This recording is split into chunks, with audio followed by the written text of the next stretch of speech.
All right. Take two. Good afternoon. It's Robert and Julia Miller with the J. Patel Group and Rethink Real Estate with another exciting real estate update. Exciting. What up? Oh, episode 54. Excellent. Very good. Don't forget to like and subscribe. We'll put some links in here for that. Or you can always go right below the video and find those. Excellent. We had 3 new subscribers this past month. Excellent. And thank you. 885 views. Very nice. Yeah, that's great. A lot. That's great. awesome. Yep. Okay. Thank you for that. Much appreciated. So we'll be talking about the tapering, the bond buying tapering in this episode, and how will it affect your interest rates? That's what you want to know as a buyer. Got a joke for us today? Start off with some funny stuff before we get to the heavy stuff. Lay it on us.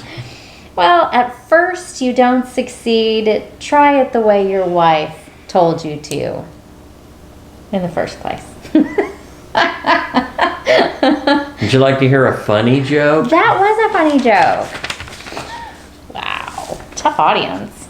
We're coming into the holidays. Yeah, we are. Christmas tree back here. Yep. All I want for Christmas is to be off the extended car warranty call list. Please, Santa. Yeah, let me put that on all the Santa lists that I can. That and the Mary Fletcher calls. Yep. Hi, this is Mary Fletcher. She wants to talk to you about your IRS loan. Yes. Mm-hmm. Yeah. I don't even have an IRS loan. You better call her to get the details. This week in history. All right, moving on. This week in history.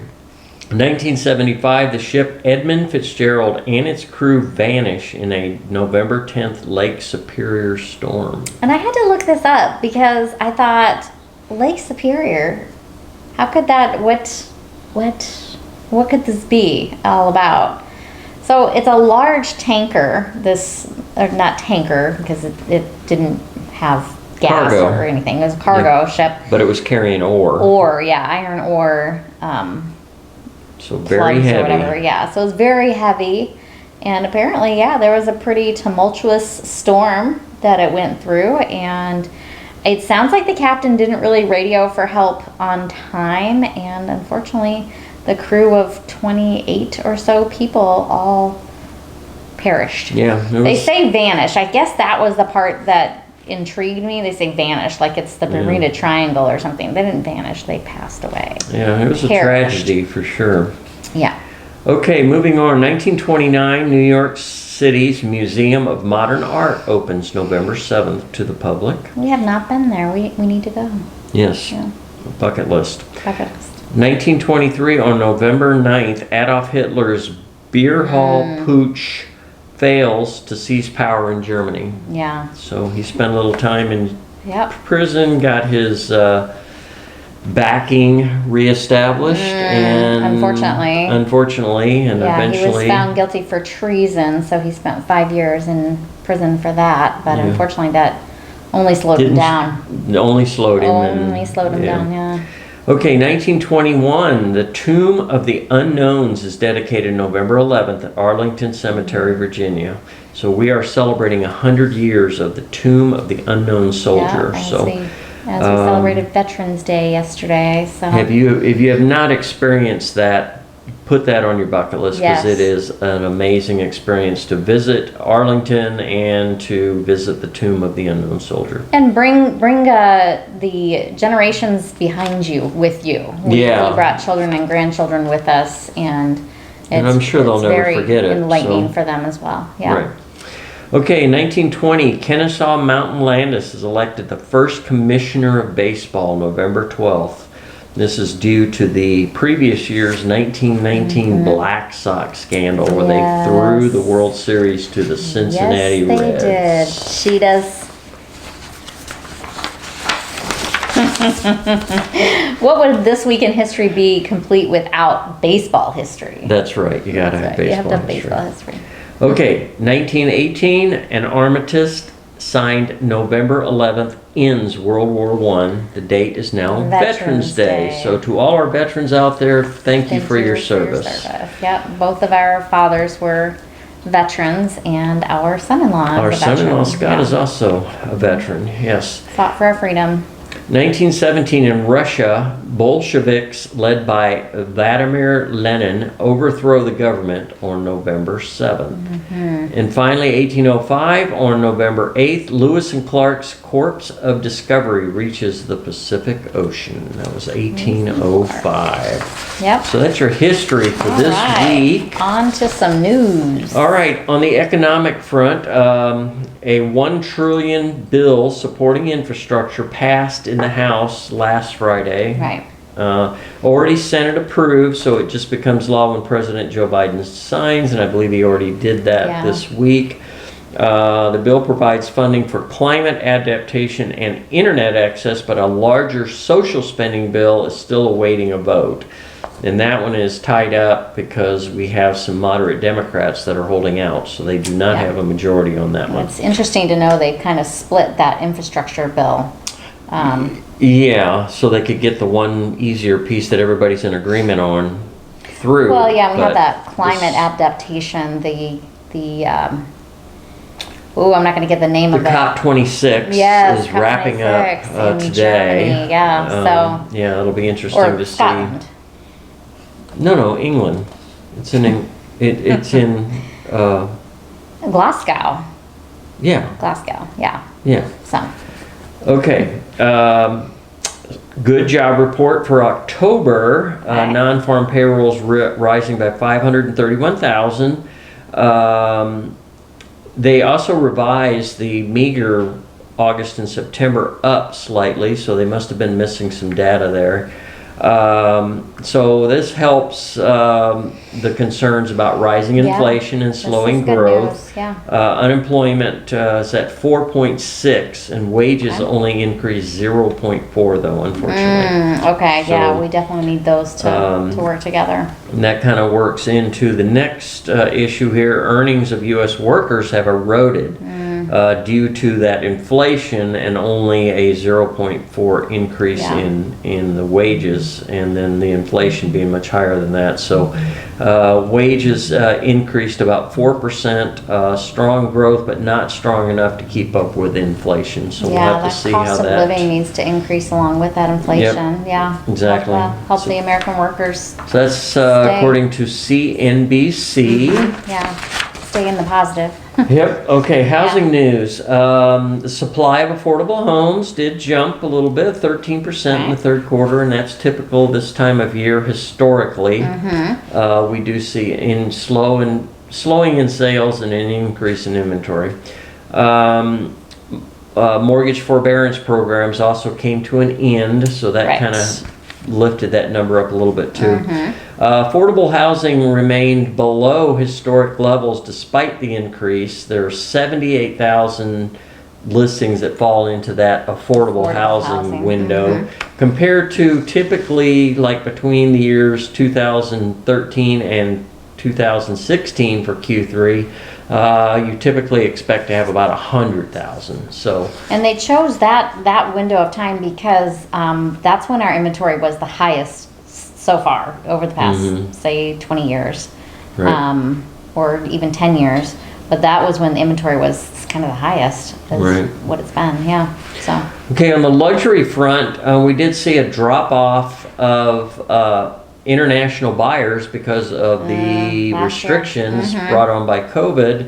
So with the borders opening back up, which happened this week, yep.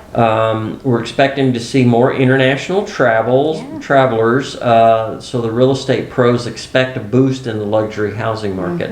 Yeah. Happy to see our Canadian friends and clients. Yeah, our neighbors Yeah. came back Being this able to week. come back. They were here last year, but it was a little harder for them to travel. Right. That was Testing quite an ordeal, so. at their own expense, and and they had to buy. Quite They had expensive. to buy extra insurances just to be able to travel. So we are glad some of those things are opening back up. Finally and it's a opening and getting back to little better. normal.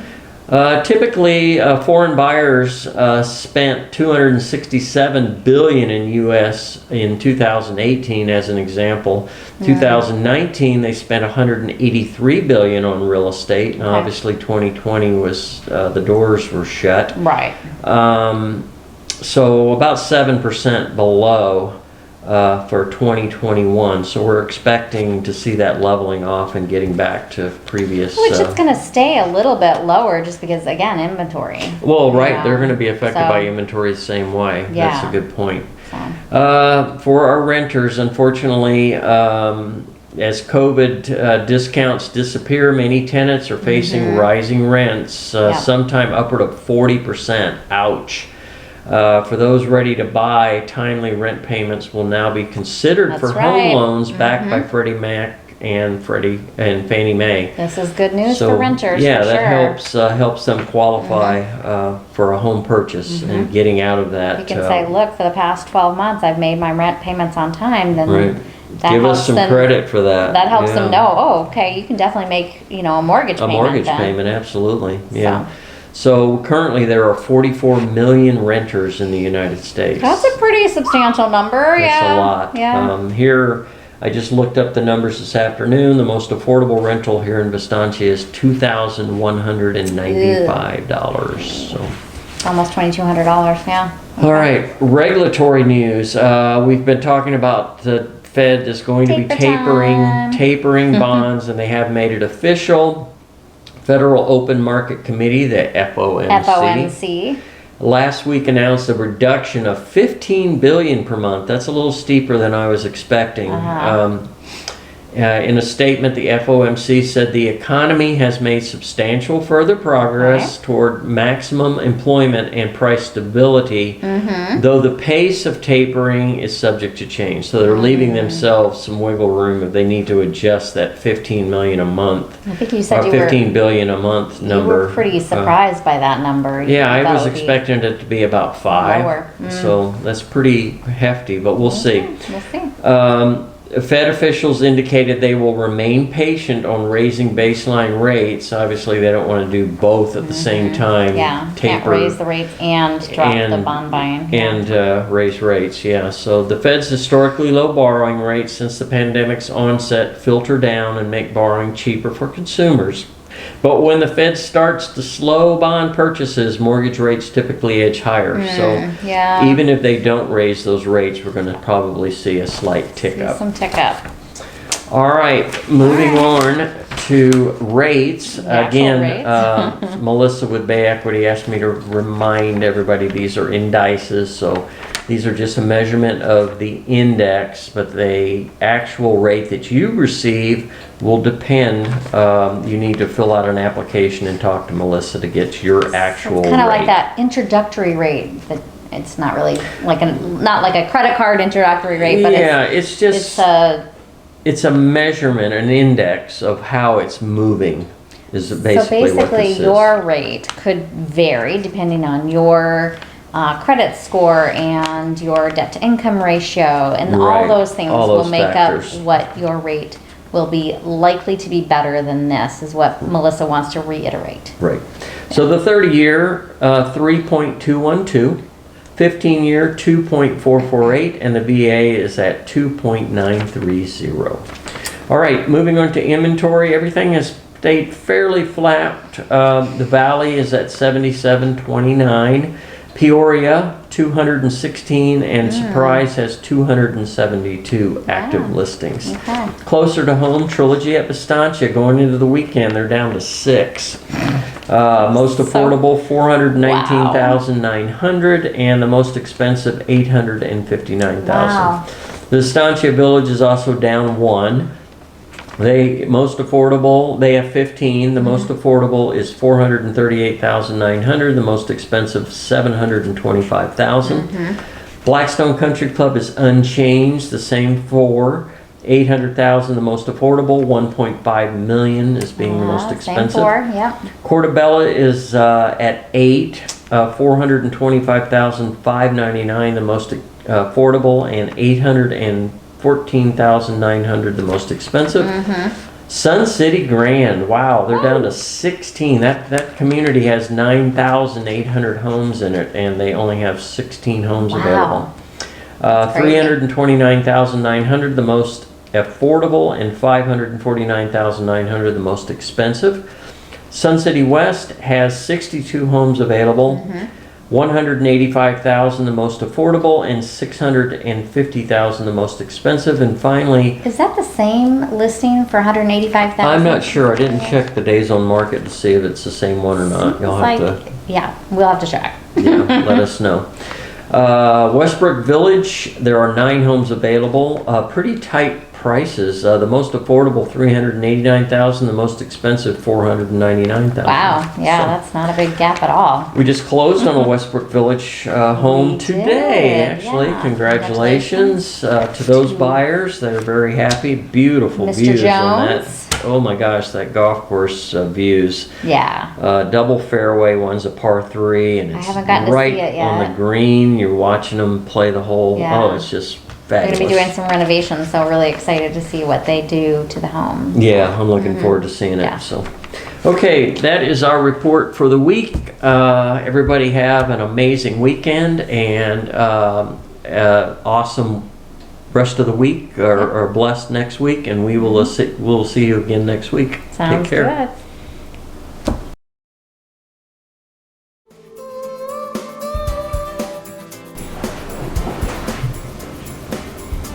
Blee, blee, blee, blee, blaz all. Run through, schmun through. Looks like we have good volume. Yep. The line that we were using, Yeah. that was the least in the top. It was the one for a smartphone. Oh, That one with no labels on it is the one that we're supposed to be. I don't know if that was the problem Maybe it we had was. last week or Yeah. not, but we'll see. got intermittent audio problems. Seems to be working okay now. Hopefully we don't have intermittent fly problems today. Okay. Oh. That's not a good start. In 20